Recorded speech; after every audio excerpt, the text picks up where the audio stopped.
ये जो love story शुरू होती है इंस्टा से, व्हाट्सअप से और स्नैप से, पहले हाय हेलो से शुरू होती है और फिर ये दोस्ती में बदलती है और धीरे धीरे ये मोहब्बत में बदल जाती है।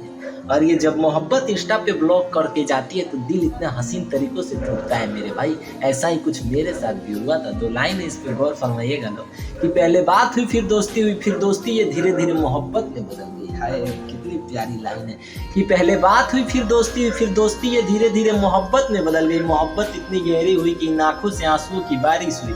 जीना उस शख्स के बगैर मुश्किल हो गया, मुझे उस शख्स की ऐसी आदत हुई, फिर ये हमारे लिए जान हो गई। ये बात जानकर हम हैरान हो गए, फिर उन्हें महसूस हुआ कि ये सब ठीक नहीं है। ये बात उनके मुंह से सुनकर हम बेजान हो गए, एक बार फिर से बेजान हो गए।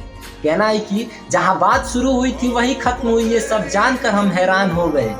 जहां बात शुरू हुई वही बात खत्म हुई, ये सब जानकर हम हैरान हो गए। फिर से हम एक बार अनजान हो गए, फिर से हम एक बार अनजान। दिल में